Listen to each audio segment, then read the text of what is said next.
On va reprendre depuis le début. Alors bonjour Danielle Simonet, vous êtes coordinatrice du Parti de gauche, Bonjour. candidate de la France Insoumise aux législatives de Paris et également porte-parole du candidat à la présidentielle Jean-Luc Mélenchon. Merci d'avoir accordé cette interview à Sorbonne, le journal de la Sorbonne, le journal étudiant. Est-ce que, pour ceux qui ne vous connaissent pas encore, que vous vous présenter rapidement? Alors, écoutez, je suis conseillère d'orientation psychologue, j'ai 45 ans. Je pense que j'ai toujours été habitée par l'engagement politique. Je pense que j'ai commencé au collège avant de la petite main ne touche pas mon pote. Donc, une première prise de conscience antiraciste. Quand j'étais étudiante, je me suis tout de suite engagée à la fois dans le syndicalisme étudiant et à la fois dans un mouvement contre le Front National. Ça s'appelait le Manifeste contre le Front National. Je m'engage dans l'aile gauche du Parti Socialiste, un courant qui sera animé notamment par Jean-Luc Mélenchon. On vous voit souvent militer aux abords de la Sorbonne. Quelle image est-ce que vous pensez que les étudiants ont de Jean-Luc Mélenchon et de la France Insoumise? C'est à vous de me le dire. Orateur. Possible. Punchline.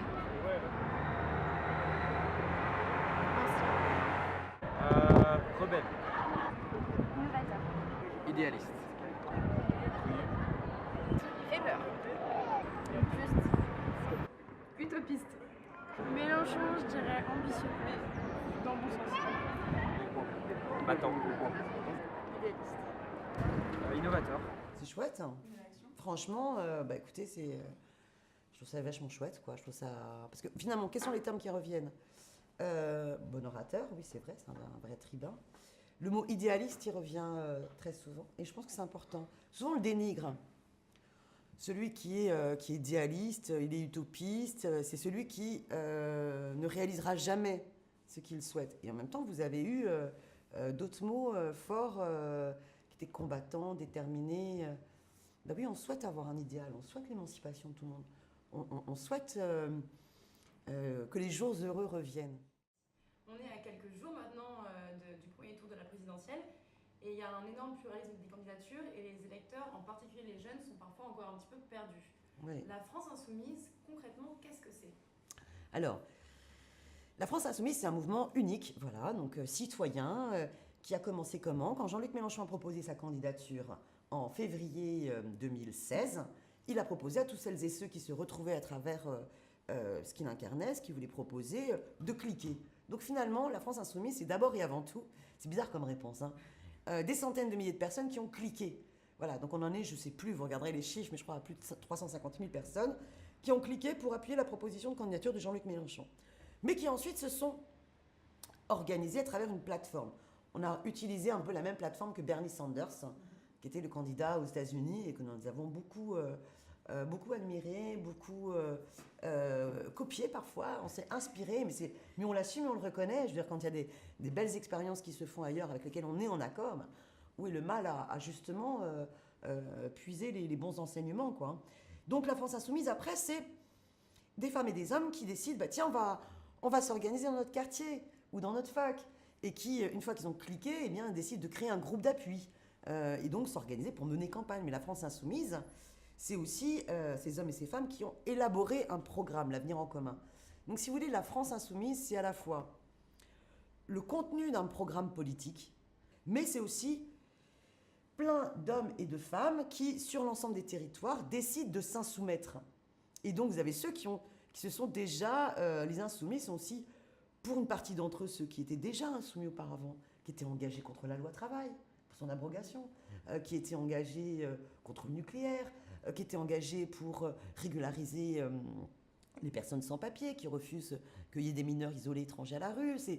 Et puis ça peut être aussi tout simplement des insoumis de la dernière heure, mais qui se disent mais ouais, c'est pas possible, quoi. Puis là, on a le droit finalement de peut-être changer le cours de l'histoire. Voilà, c'est toutes ces facettes-là. Mieux vaut tard que jamais, comme on dit. Exactement, exactement. De nombreux étudiants, nous y compris, vont voter pour la première fois à une élection présidentielle. Alors cette élection a un caractère assez inédit entre les affaires juridiques, les clivages politiques et la forte montée de l'extrémisme dans le monde, pas seulement en France. Certains sont encore perdus et beaucoup de jeunes ont l'intention de continuer à être abstentionnistes ou ne votent pas par conviction. Comment la France Insoumise a l'intention de motiver les jeunes à s'engager plus dans la démocratie et quels conseils auriez-vous à donner à ces primo-votants? Écoutez, regardez, lisez, intéressez-vous. Cette élection, elle est unique.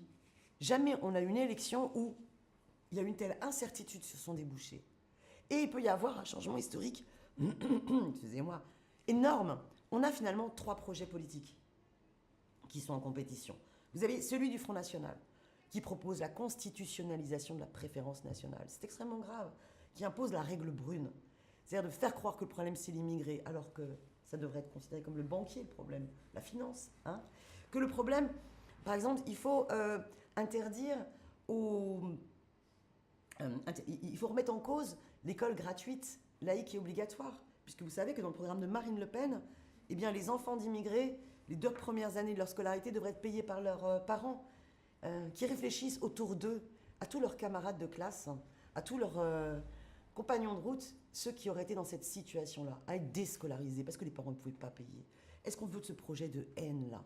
Donc déjà, ce projet-là, ne pas s'intéresser à la politique, c'est prendre le risque que ce projet politique passe. Ça n'est pas possible. Deuxième projet politique, celui d'Emmanuel Macron, c'est quoi? C'est finalement considérer que c'est la règle d'or. Voilà, c'est la règle d'or. Alors la règle d'or, ça pourrait paraître chouette, hein, c'est chouette l'or, ça brille, ça scintille, quelle belle arnaque. Monsieur Macron, c'est la compétition, c'est l'individualisme, c'est le développement de l'ubérisation. Demander à ceux qui sont obligés de faire des petits jobs en statut auto-entrepreneur, pour leur demander si c'est ça l'idéal de leur vie, de se faire surexploiter comme au temps du 19e siècle, en étant payés à la tâche comme des tâcherons. Est-ce qu'on veut de ces modèles-là? C'est justement cet individualisme-là qui encourage, c'est cette compétition qui encourage la haine de l'autre. Donc ces 2 programmes-là, il faut absolument les jeter. Le programme de Mélenchon, on n'en a pas parlé encore, je le dirais par la règle verte. C'est mettre l'intérêt général humain plus important, c'est-à-dire notre écosystème, comme point de départ de toute politique publique. On a un seul écosystème, on est tous interdépendants. Si on bousille les conditions de vie sur notre planète, c'est plus la peine. Hein. On reviendra sur cette règle verte pour la suite. Donc le conseil à retenir pour les primo-votants, c'est se méfier de la règle brune, de la règle d'or et adopter la règle verte, c'est ça? Ça, c'est vraiment mon conseil que j'assume être orienté. Voilà mes convictions. Mais intéressez-vous. Intéressez-vous parce que c'est vraiment extrêmement important. Si vous ne vous intéressez pas à la politique, de toute façon, la politique, elle s'intéresse à vous. Et toute votre vie est déterminée par cela. La France Insoumise a fait le choix d'une communication numérique qui est décidément très moderne. Il y a les hologrammes, vous avez une chaîne YouTube, un Snapchat même. Votre programme économique a été diffusé sur YouTube et sur Facebook. Est-ce que c'est pas peut-être un moyen de draguer les électeurs les plus jeunes? Alors, draguer, le terme draguer, il est pas neutre, parce que si on dit draguer, ça veut dire essayer de les avoir gratos sans passer par le fond, en passant que par la forme. Or, on utilise la forme pour véhiculer un fond. Donc c'est un moyen de convaincre, oui. Et de convaincre, y compris les plus jeunes, bien sûr, tant qu'à faire. C'est ça l'objectif de la politique. Faire de la politique, c'est convaincre. Donc tous les moyens sont bons pour... Pas tous les moyens sont bons.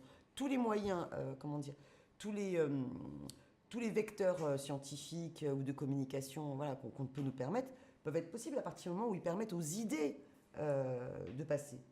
En plus de cette communication numérique, la France Insoumise réalise beaucoup d'actions sur le terrain, et plus particulièrement vous. Vous êtes très impliqué dans cette démarche de ramener la démocratie dans la rue. Avez-vous le sentiment que les gens sont réceptifs à ces actions qui sont vraiment coup de poing? Ça dépend. Hein. D'abord, je ne prétends pas que toutes mes actions ont été un succès. Des fois, on fait des bides. Il faut assumer. Mais c'est vrai qu'il y a eu quand même plus de réussite que d'autres choses. Je pense que les gens aiment bien être surpris finalement dans leur quotidien. Par exemple, quand je fais des criers dans le métro, je me rends compte que j'ai très peu de personnes qui vont pester. Et généralement, ceux qui ne sont pas contents, c'est souvent parce qu'elles ne sont pas du tout d'accord. Mais il y en a très peu. Quand on a fait, par exemple, le samedi dernier, on a fait aussi une action comme ça qui était très chouette. On a fait le tribunal populaire de Monsieur Oligarque. On avait une grande, comme une grande marionnette, enfin bon, une espèce de sculpture en papier mâché d'un gros Monsieur Oligarque qu'on avait mis sur la place. Une amie faisait la juge, un autre faisait l'avocat de la défense, un autre faisait l'avocat du peuple. Et ils avaient donc construit des petits discours. Donc c'était comme une petite scénette de théâtre de rue pour faire le procès de l'oligarchie et de ce système-là. Finalement, c'était une façon de passer énormément de contenu, mais sous un mode ludique théâtral. Et je trouve que les personnes qui étaient présentes ont vraiment apprécié justement ces différents comme levier.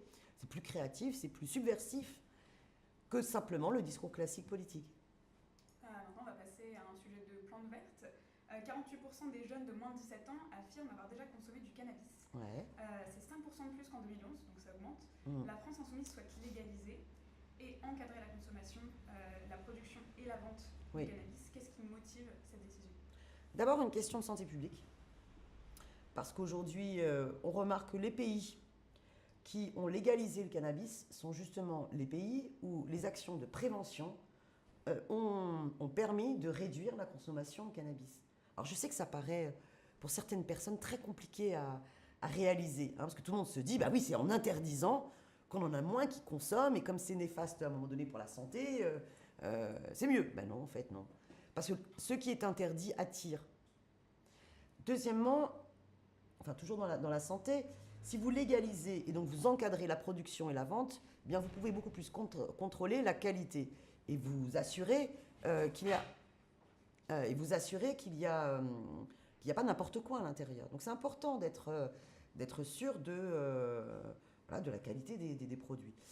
Troisièmement, à partir du moment où vous légalisez, eh bien vous coupez court à l'ensemble des filières de trafic qui pourrissent la vie de beaucoup et qui sont très problématiques dans une société, qui engendre de la violence, qui engendre aussi la porte ouverte à d'autres trafics plus graves. Donc oui, il y a toutes les bonnes raisons du monde pour légaliser et encadrer, mais d'abord et avant tout la question de santé publique. Nous défendons les salles de consommation à moindre risque. D'accord ? C'est-à-dire qu'une salle de consommation à moindre risque, mieux vaut permettre à des personnes d'être dans une salle où il y a un matériel qui est sécurisé d'un point de vue de leur santé et où, y compris, il peut y avoir une permanence médicale et sociale et psychologique qui peuvent accompagner ces personnes-là, plutôt qu'elles se piquent dans le bas de l'immeuble à l'arrache et tout. Bon. Et donc forcément, on exige qu'aux alentours de cette salle de consommation moindre risque, il n'y a pas les forces de police qui puissent venir vous interpeller, vous avez du matos sur vous, allez hop au poste, parce que sinon personne n'y va dans la salle. Donc là, vous voyez bien qu'il y a une dépénalisation aux alentours, mais il n'y a pas une légalisation. On n'est pas en train de proposer la vente libre de la coke et pire, voilà quoi. Mais c'est pas la même chose. On va revenir à la règle verte dont on parlait tout à l'heure. Elle est simple et très logique, c'est-à-dire ne pas prélever sur la nature davantage que ce qu'elle ne peut reconstituer, ni produire plus que ce qu'elle ne peut supporter. Est-ce que c'est pas un petit peu utopique par rapport à notre mode de vie actuel? En fait, ce qui est utopique, c'est de continuer notre mode de vie actuel. Continuons notre mode de vie actuel et on va tous crever. C'est ça ce qu'on veut. Alors peut-être pas nous tout de suite. Alors nous aussi, on va quand même crever d'un cancer beaucoup plus facilement que les générations d'avant, d'accord? Parce que notre mode de développement est en train de créer les conditions de la dégradation de nos qualités de vie, d'accord? Mais les générations futures n'auront plus il y aura toujours une planète, mais il n'y aura plus les conditions de vie sur cette planète. Donc il faut inverser le problème, non? C'est ça qui est absurde. Il est absurde de croire qu'on peut continuer à vivre sous ce mode-là, d'accord? Donc il est urgent d'inverser complètement les paradigmes. La priorité, oui, c'est respect de la règle verte. On ne produit pas plus que ce que la nature est en capacité de régénérer. Et donc on doit tout penser et réinterroger notre mode de développement en fonction de ça. Et c'est possible. Il faut consommer autrement, du coup. Exactement. Donc, par exemple, on va prendre chaque question. Est-ce qu'on est obligé de manger des fraises en hiver? Non. Donc, si on respecte une agriculture qui tient compte des saisons, ça paraît absurde de dire, on parle des fraises, mais des sucres ou quoi? Mais prenons des choses très simples.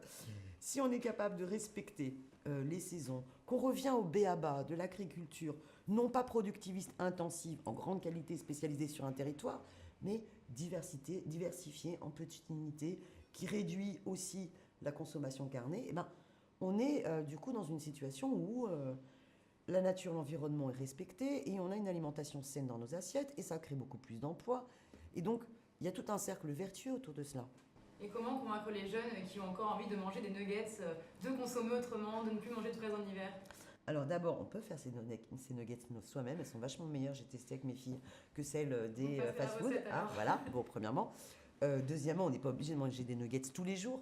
Donc, je ne demande pas à tout le monde d'être vegan, mais on n'est pas obligé de manger de la viande 2 fois par jour et tous les jours. Bon, bref.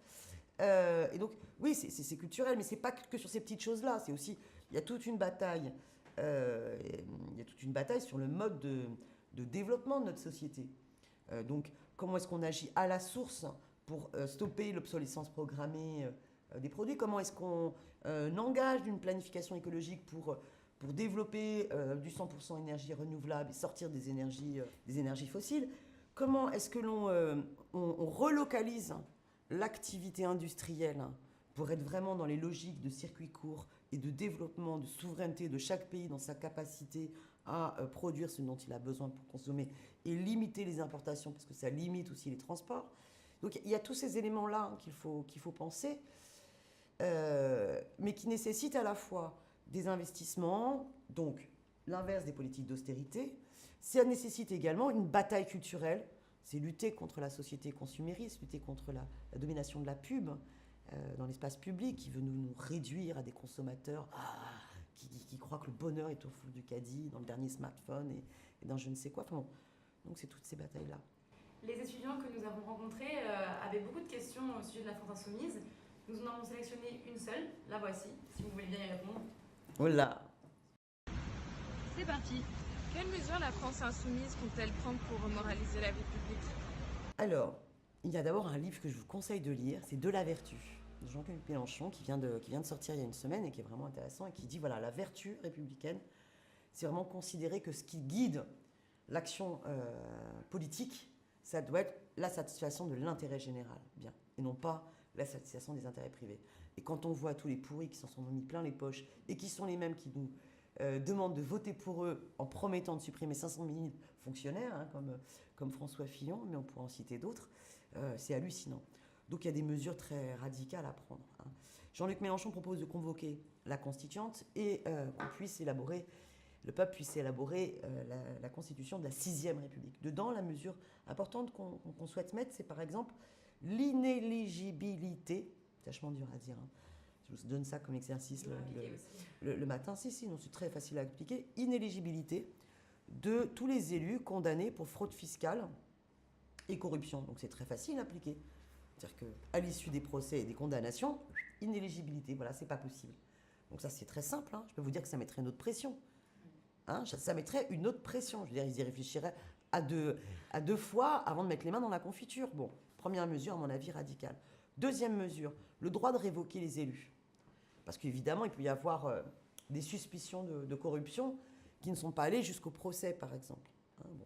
Eh bien, à mi-mandat, les citoyens et les citoyennes qui le souhaitent pourraient, par le biais d'une pétition, s'ils ont moins de temps, il faudra que l'Assemblée constituante définisse le plancher, le pourcentage d'électrices et d'électeurs il faut dans les signataires de la pétition, mais pourraient demander un référendum révocatoire pour révoquer les élus qu'ils estiment avoir trahi leurs engagements ou bien qu'ils estiment suspects de corruption.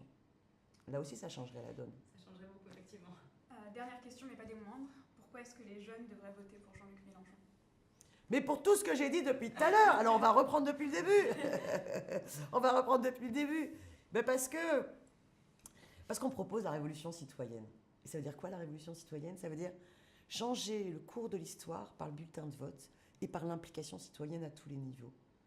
Et que c'est finalement reprendre aussi historiquement d'autres périodes de l'histoire et réaliser que, pour le meilleur, les citoyens et les citoyennes, le peuple peut faire de grandes choses. Et si on veut engager la bifurcation écologique parce qu'on aime notre planète, voilà, et que la question écologique, elle est hyper importante, quoi, eh bien, il faut voter Jean-Luc Mélenchon.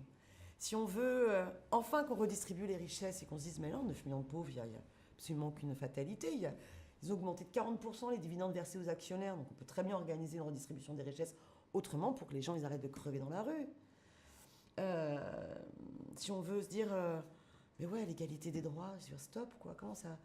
Comment ça se fait qu'il y a encore de l'homophobie? Comment ça se fait qu'il y a encore du sexisme dans notre société? Comment ça se fait qu'il y a encore du racisme?